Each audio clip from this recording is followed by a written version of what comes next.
The Quality Institute is a nonprofit organization with more than 100 members from every corner of healthcare in New Jersey, with a mission to improve the safety, quality, and affordability of healthcare for everyone.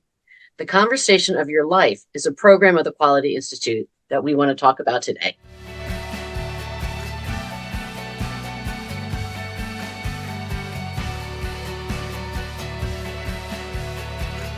Hello and welcome to Aging Insights. Today, I want to welcome Katie Bisaha from the Conversation of Your Life at Quality Institute. As a community health associate, Katie advances the Quality Institute's statewide community health initiatives, including Conversation of Your Life and the Mayor's Wellness Campaign. Katie, welcome, and I'm glad you're here with us today. Yeah, thank you so much for the warm introduction, Kathy. I really appreciate it. A lot of my work leading up to working in the Quality Institute has run the gamut of public health, whether it's substance use prevention, adverse childhood experiences, nutrition, and now in my new walk of life, I've got COYL, or the Conversation of Your Life program. So I'm really excited to be here today and share with your viewers about our statewide community health initiative. So let's start with COYL. What is the program and what is it about? So COYL, or Conversation of Your Life, is an initiative of the Quality Institute's Mayor's Wellness Campaign, and that aims to provide communities throughout New Jersey with resources, educational programs, and connections to subject matter experts and speakers on how advanced care planning is an essential part of health and wellness as well as aging. And so really we aim to empower residents to discuss, document, and share their healthcare priorities with those who matter most.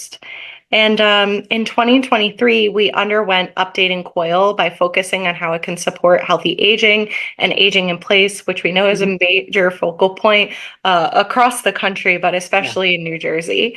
So we know that we're all going to age, and aging is a fact of life, and planning for aging gives us the power in our decisions and guides those who matter most to carry them out for us.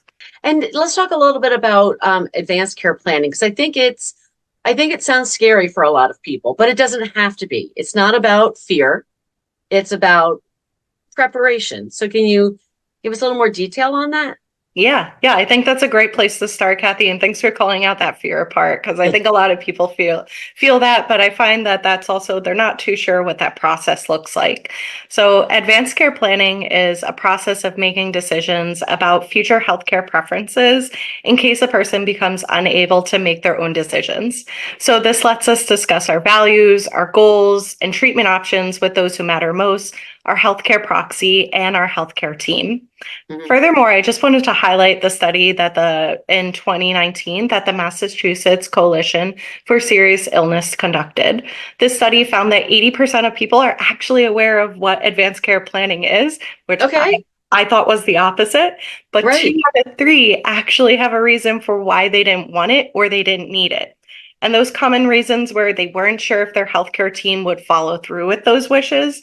But I also think the most impactful one is that they think that their doctors and decision makers are going to magically know what they want. This impacts how COYL would focus on empowering people to make those decisions and then actually have those conversations. So there is no magical thinking.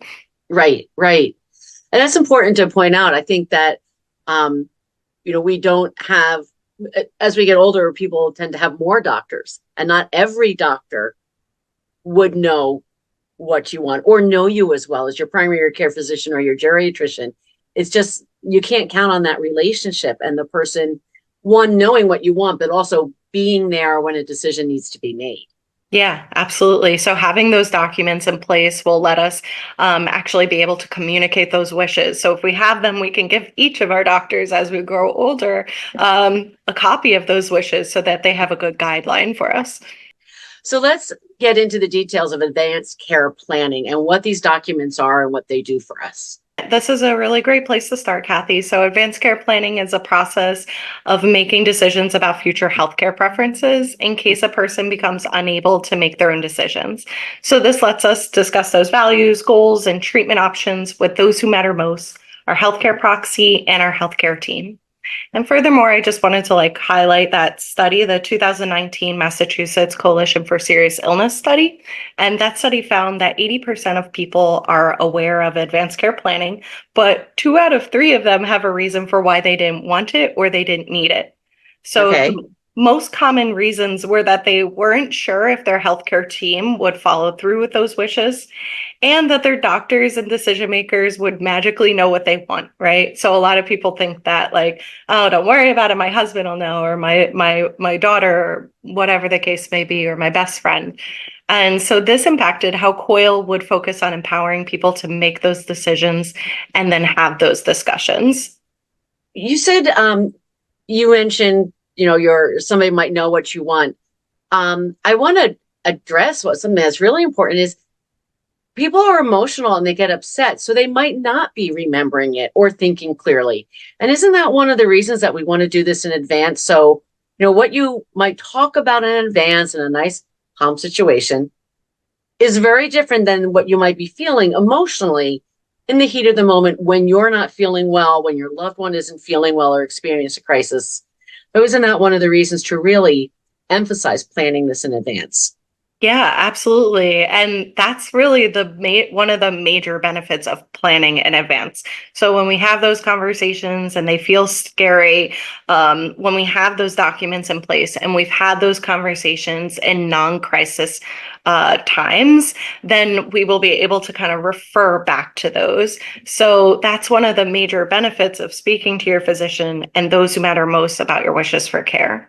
So whether or not you have a serious illness or in a medical emergency where you can't speak for yourself, it gives you a voice in your care. So the Mhm. way I see it is like you're not the driver, you're a passenger, but you've given your decision maker and your healthcare team a really great personal roadmap, and that's an advanced care planning document. They Yeah. really like give a roadmap for them to kind of drive the way you want to and get you to the destination and make all those stops that are important to you. It might also shock people but without communicating your wishes, people won't magically know what you want, right? Like we kind of Mhm. highlighted that earlier. And if I Mhm. may give a personal example, when I was filling out my own advance directive, which most people might seem as a little odd because I'm a little on the younger side, but working with COYL has really encouraged me. I automatically assumed it'd be my sister, who would be my healthcare proxy. She's my rock, she's my confidant and everything. And so it just seemed like a natural fit for me. But when I did bring it up to her, she was just like, absolutely not. I would never. And we had a discussion about why she Wow. wasn't the best option. And I respected that because if she didn't feel like she could be my voice Mhm. in an emergency like that, then she wasn't going to be my best proxy. So then I spoke with a few close friends and I identified somebody that would feel one, comfortable with the wishes that I have in place, and then comfortable being my voice in a medical emergency.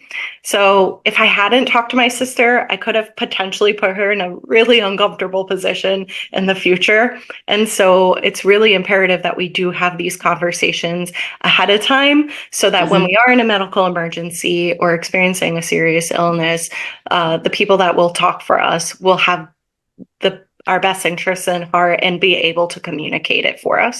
Now, there are several documents involved with this. Can you explain what they are and how they empower people to have a say in their care? I would say is one of our most common questions during like a COYL workshop, as there's so many documents and it can get confusing. And so with that being Mhm. said, I will just say there's a lot of ground to cover. So feel free to interrupt me. So let's start with what an advance directive is.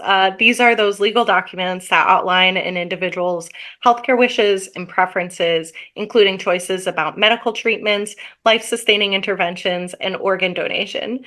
These directives guide healthcare decisions if the individual is unable to communicate their wishes.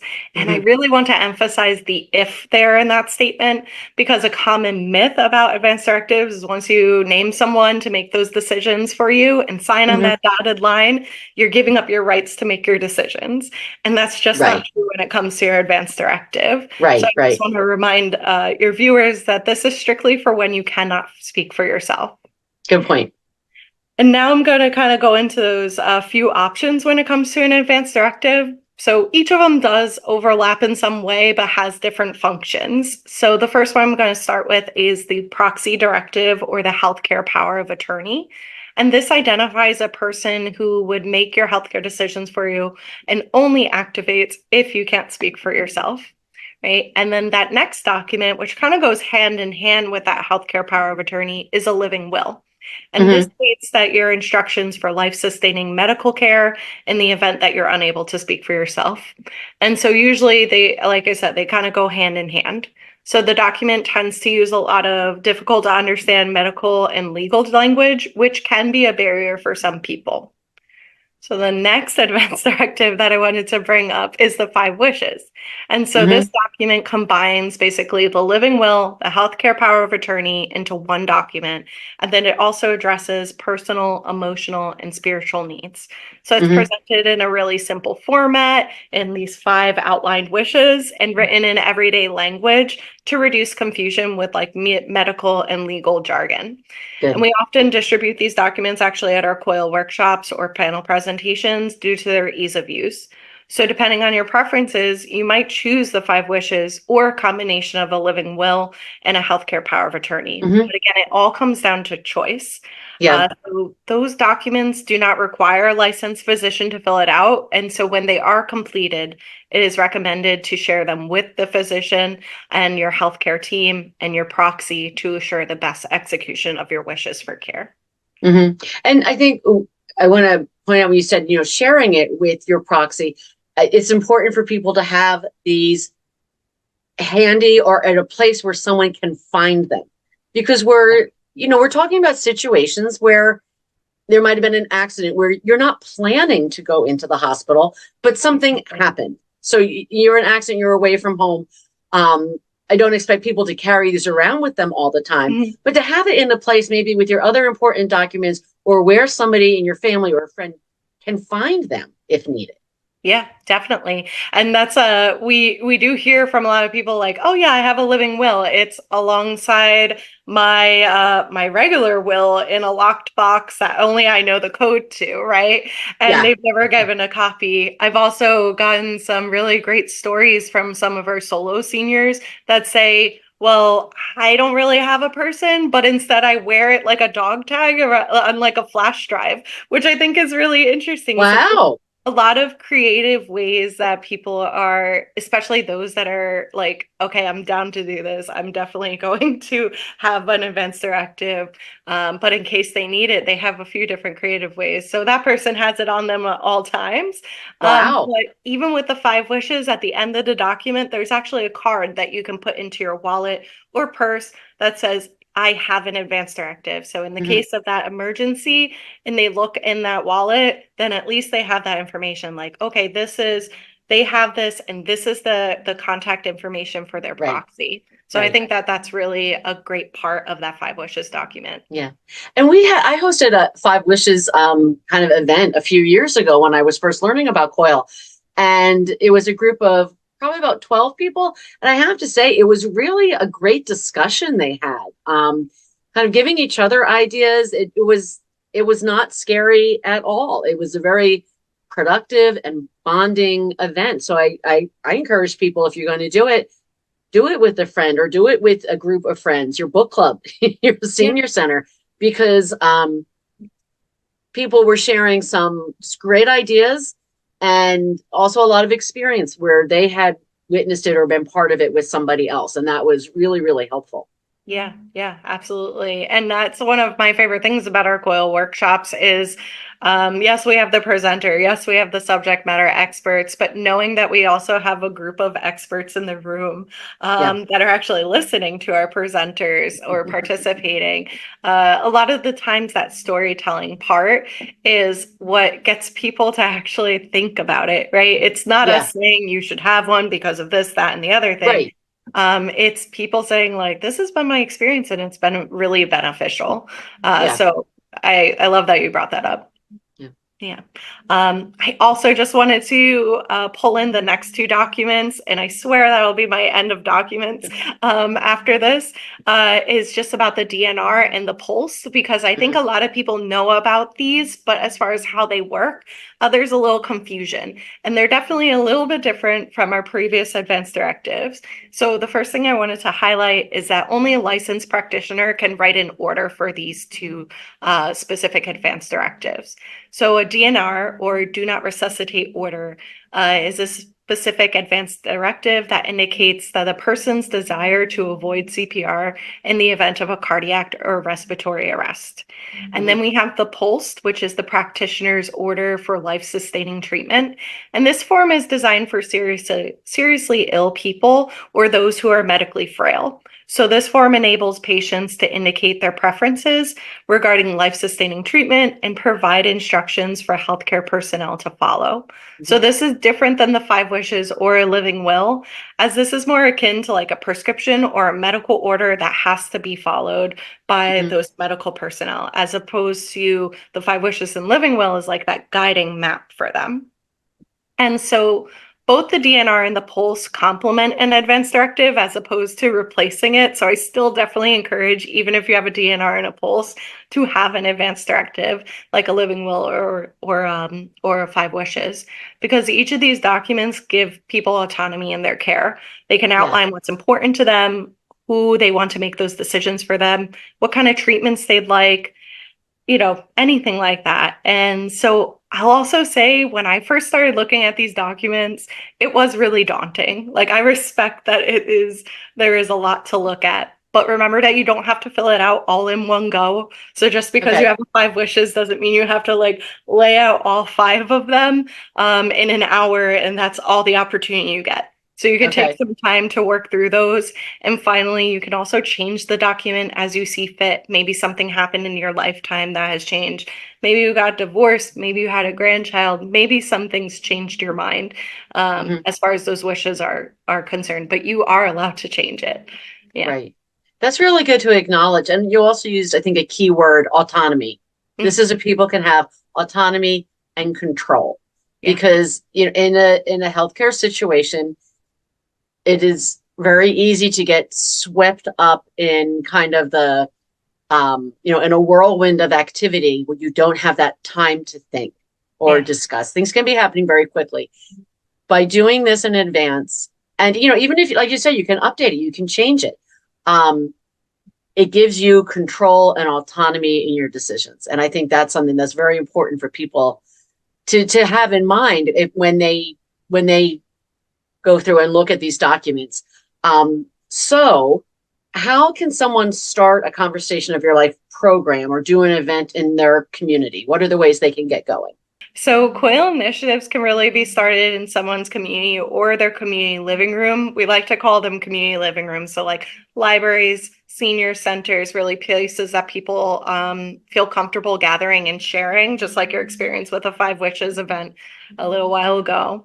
So you can do that in several ways. So the first thing I encourage people to do is to access our newly updated COYL toolkit, which is on our website. And this toolkit provides all the information and resources you would need to get started.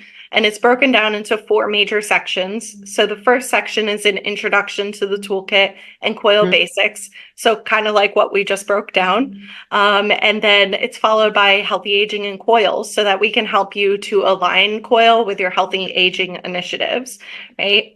And then there's the bulk of the toolkit, which is how to successfully launch COYL in your community. And that really gives a step-by-step guide as long as resources and tools that you can use to set up a program in your community.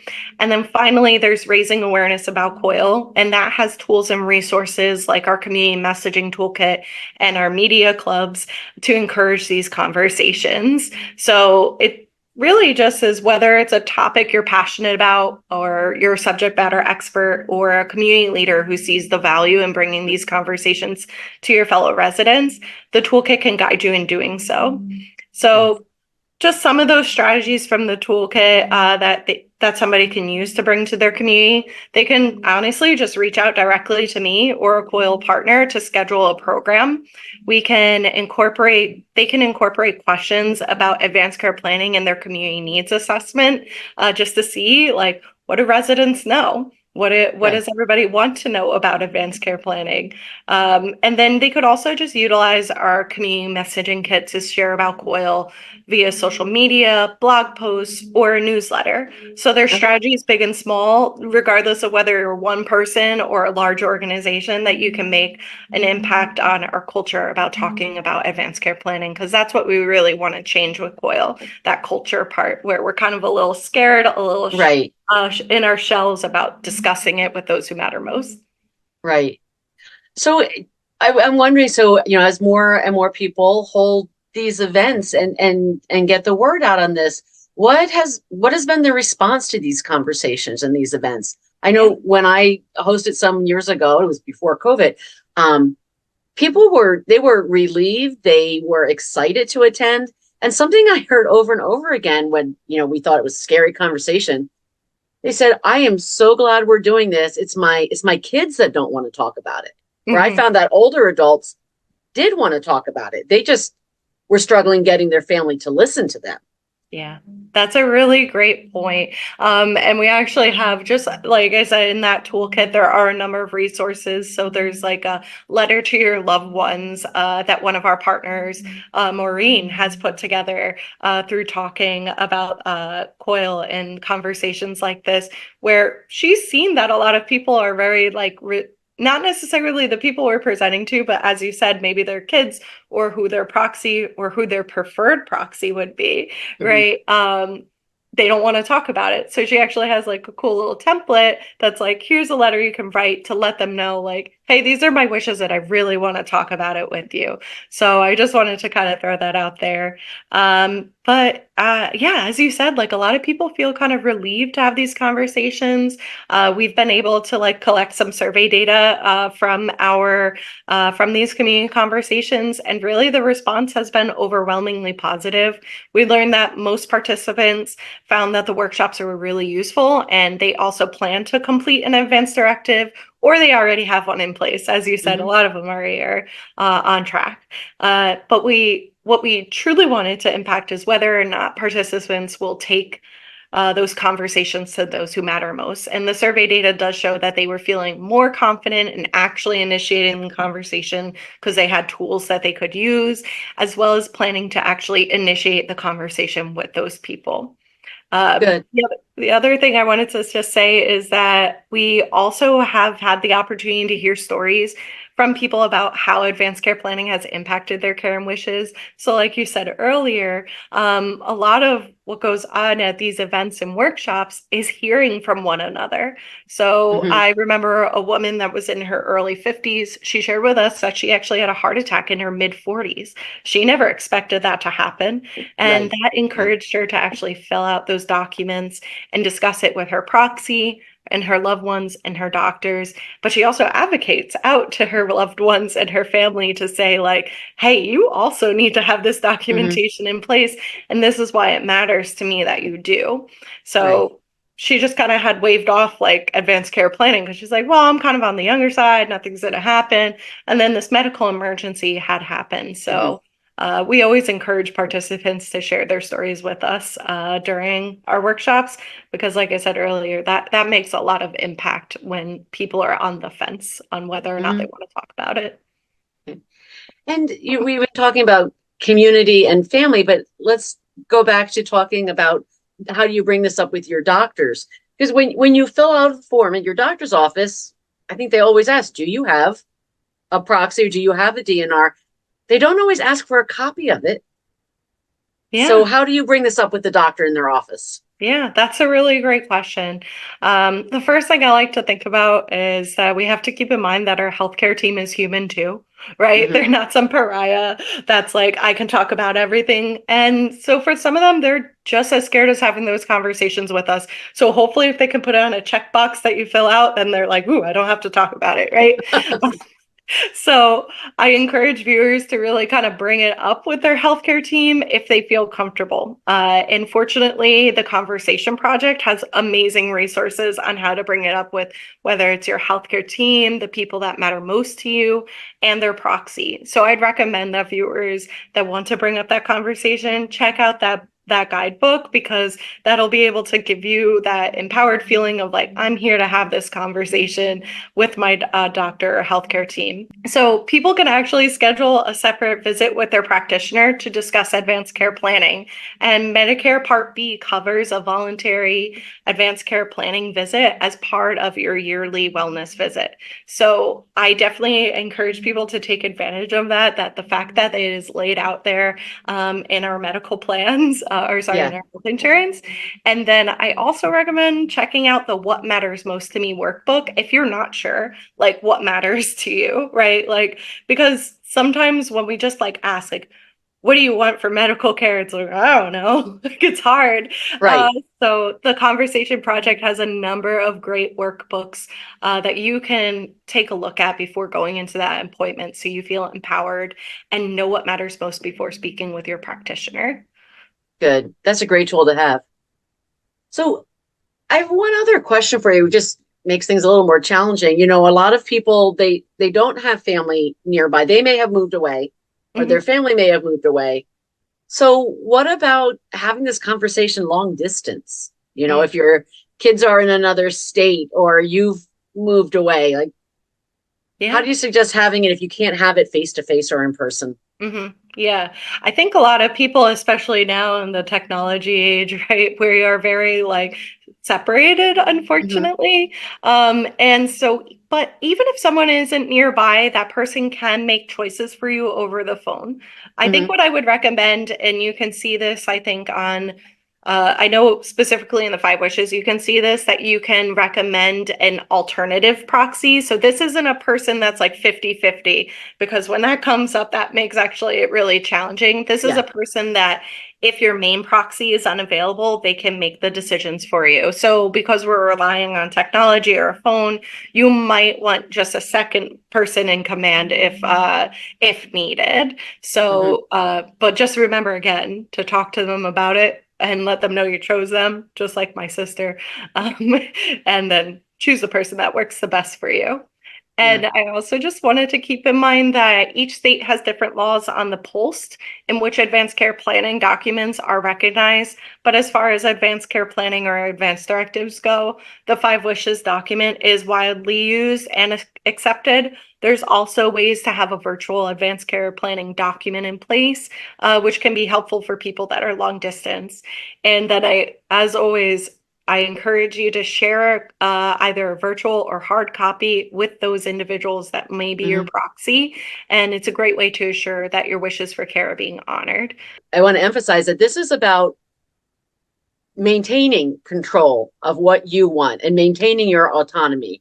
Mhm. It's not about giving that away. And it also is a gift that you can give your family or your loved ones so that they know and they understand what you would want. They're not in a situation where they're making emotional last minute decisions that they can think about it, they know in advance, and they can really approach a situation more more informed. Mhm. And every time that I've talked to people about the conversation of your life or doing these documents, that's the word I hear over and over again. It's a gift. Yeah. Yeah, I often hear that from a lot of our COYL partners, and then also the people that have actually filled out these forms and shared it with those who matter most to them. So yeah, I think you summarized it really well. And then I just wanted to just let everybody know, or end on saying that like the Quality Institute staff is really here to help you implement and utilize the COYL toolkit in your community. So just because the toolkit is there doesn't mean you can't contact us, doesn't mean you can't reach out for us for support. So we can provide technical assistance to integrate COYL into your community or into your mayor's wellness campaign, and then educate. We can even come out and do an educational session for those community leaders to actually learn about the importance of it or share this wonderful recording with them. And then furthermore, we can connect them with COYL advocates that can really champion healthy aging and subject matter experts for community programming. So really we're just here to help. So feel free to reach out to us at any point. Yeah. Okay, great. And we have all of your information on our website at njaaw.org. People can look at our resources page. So, Katie, I want to thank you for joining us today. And I want to thank you for all the work that you and your team are doing. This is really something that's so important, and you make it very easy for us all to have these conversations. Thank you. That's a wonderful compliment. I'm happy to have my team that supports us in doing this work. So thank you, Kathy, and thank you to NJAW for having us on. Aging Insights is brought to you by our funders, supporters, and viewers like you. You can watch this and past episodes of Aging Insights on YouTube or through our website, njaaw.org, and you can listen to us where you find your favorite podcast app. For an extensive list of resources for older adults, visit our website, njaaw.org, on the Services and Resources tab.